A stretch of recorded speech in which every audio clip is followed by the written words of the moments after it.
नमस्कार, आज का मुद्दा में आपका स्वागत है। मैं हूं आशिफ इकबाल और आज का मुद्दा में बात करेंगे एफडीआई पर समाजवादी पार्टी के यूटर्न की।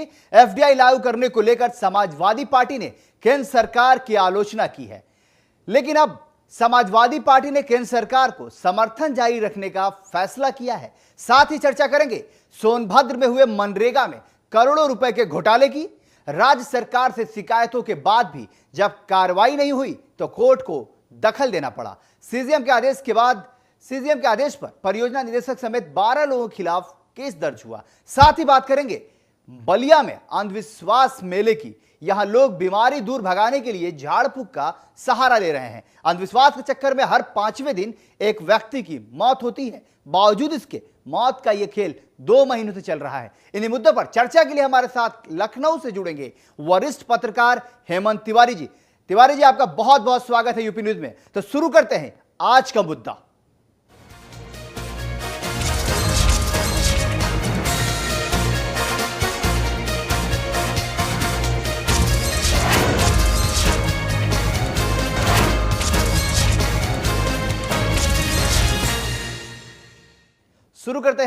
मुद्दा। रिटेल में एफडीआई को लेकर सियासी संकट में फंसी यूपीए सरकार को समाजवादी पार्टी ने बड़ी राहत दी है। मनमोहन सरकार को समर्थन जारी रखने का समाजवादी पार्टी ने फैसला लिया है।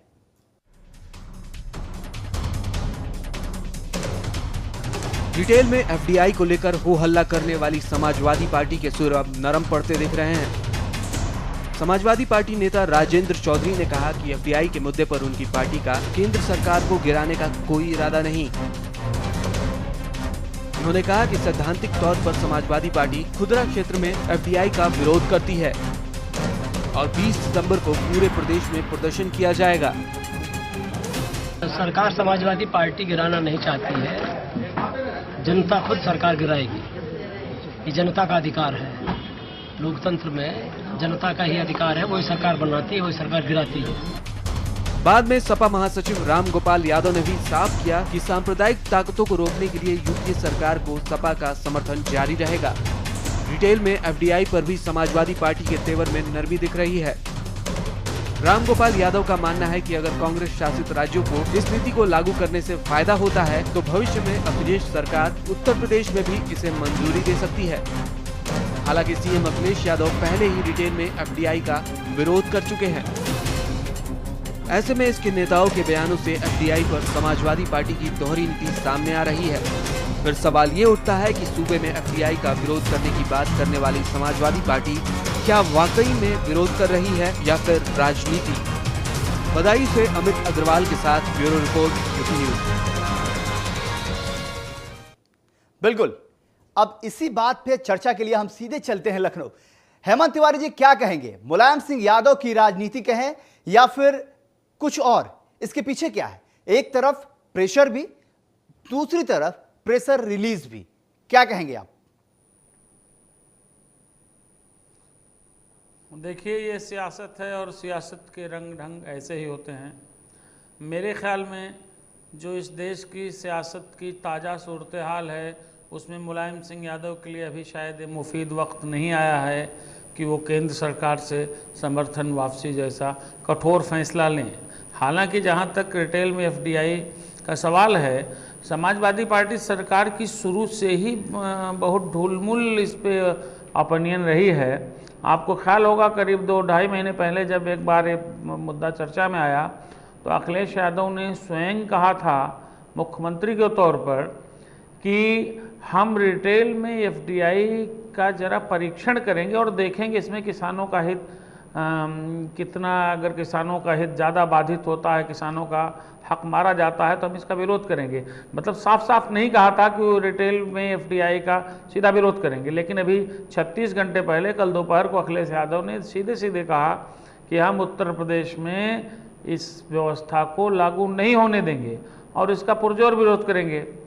तो मेरे ख्याल में अगर सही जैसा आपने कहा, अगर विरोध करना है तो विरोध तो राष्ट्रीय विषय है, इस पर सीधे विरोध होना चाहिए। बिल्कुल। आप समर्थन किस बात को दे रहे हैं? बिल्कुल। आप केंद्र को समर्थन, केंद्र को, मेरी बात सुनिएगा, केंद्र को समर्थन देने की बात होती है तो चाहे मायावती हो या मुलायम सिंह यादव हो, इनको सांप्रदायिक ताकतें नजर आती हैं कि अगर ये समर्थन वापस ले लेंगे तो सांप्रदायिक ताकतें मजबूत हो जाएंगी, और दूसरी ओर विरोध भी करते हैं। यह राजनीति का घालमेल है। राजनीति में मेरे ख्याल में मौका परस्ती अहम होती है, और वही देख करके उसी हिसाब से इन लोगों का रवैया खासतौर से समाजवादी पार्टी का दिख रहा है। हेमंत जी, आप प्रदेश को समझते हैं, आप प्रदेश की राजनीति को समझते हैं, राजनीति के नफा नुकसान को समझते हैं। आपसे एक बड़ा छोटा सवाल होगा, लेकिन आपसे जवाब जरूर चाहेंगे हम, कि मुलायम सिंह यादव को आपने कहा कि ये राजनीति का घालमेल है, तो आपको नहीं लगता कि सपने बड़े बड़े हैं? उत्तर प्रदेश में जीत के बाद वो सपने देख रहे हैं प्रधानमंत्री बनने के, और उसके लिए कवायदे भी कर रहे हैं, जोड़ तोड़ की पॉलिटिक्स भी कर रहे हैं। तो क्या आपको नहीं लगता कि ये घालमेल की राजनीति, या ये कहें कि पल पल बदलते हुए तस्वीर में अपने आप को उसमें इन्वॉल्व कर देना, इस तरह की चीजें कहीं मुलायम सिंह यादव के लिए बहुत नुकसानदेह साबित हो? माफ करिएगा, ये बात खाली मुलायम सिंह यादव पर लागू नहीं होती है। मुलायम सिंह यादव नहीं, इस देश में किसी को भी देखिए, कांग्रेस भी वही कर रही है, भाजपा भी वही कर रही है, मायावती भी वही कर लेती है, मुलायम सिंह भी वही कर रहे हैं। मौका मुलायम सिंह के हक में है। मुलायम सिंह को उत्तर प्रदेश में बड़ी कामयाबी मिली है। तीसरे मोर्चे का उनको नेता के तौर पर देखा जा रहा है, वो भी मौका तलाश रहे हैं। अभी कोलकाता में आपने देखा ही, राष्ट्रीय फलक की राजनीति में अपना बड़ा नक्शा ढूंढने की कवायद हुई है। तो निश्चित रूप से मुलायम सिंह यादव कोई ऐसा कदम फिलहाल नहीं उठाएंगे, या तो वो समझते हो कभी उनकी पार्टी उत्तर प्रदेश में फौरी तौर पर लोकसभा का चुनाव लड़ने के लिए तैयार नहीं है, माहौल नहीं बना पाई है, सरकार की गति थोड़ी मंथर चल रही है।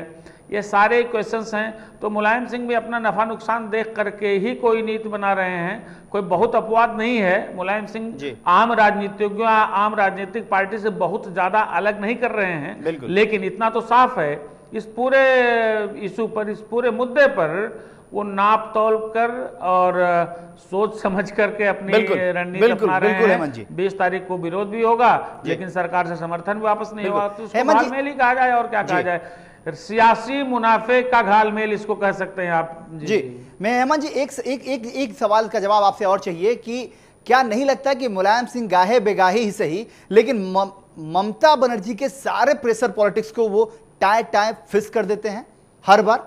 पिछली बार प्रणब मुखर्जी के मुद्दे पर भी, और इस बार एफडीआई और डीजल के मुद्दे पर भी। देखिए, परिस्थितियां अलग अलग हैं। ममता बनर्जी की भी अपनी अलग राजनीति है लेकिन ममता बनर्जी की जो स्थिति है वो राष्ट्रीय फलक पर मेरे ख्याल में उतनी बड़ी भूमिका उनकी नहीं बनती है। उनको अपना खाली बंगाल, पश्चिम बंगाल देखना है। मुलायम सिंह यादव की जो इस वक्त स्थिति है, मुलायम सिंह यादव अपने आप को इस देश के बड़े सियासतदान समझ रहे हैं, समझना भी चाहिए, और उनके पास अवसर भी है। तो मुलायम सिंह यादव निश्चित रूप से कोई रिस्क नहीं ऐसा उठाएंगे जो उनके भविष्य देखे। मुलायम सिंह यादव या अखिलेश यादव से कभी आप सवाल करें तो एक जवाब कभी कभी जरूर दे देते हैं कि अगर देवगौड़ा की पार्टी और देवगौड़ा बिल्कुल सही कह रहे हैं तो क्यों नहीं। तो निश्चित रूप से उन्होंने कहा कहीं न कहीं ये सारी बातें उनके जहन में होती हैं। और जो जी बिल्कुल, उन्होंने कहा भी था कि सपने देखने कोई गलत नहीं है, मैं कोई महात्मा नहीं हूं कि अगर मुझे ऑफर होगा और मैं उसको ठुकरा दूं। हेमंत जी, आप हमारे साथ बने रहिए। वक्त हो गया एक छोटे से ब्रेक का। ब्रेक के बाद आपको दिखाएंगे मनरेगा में कैसे हुआ घोटाला। देखते रहिए आज का मुद्दा।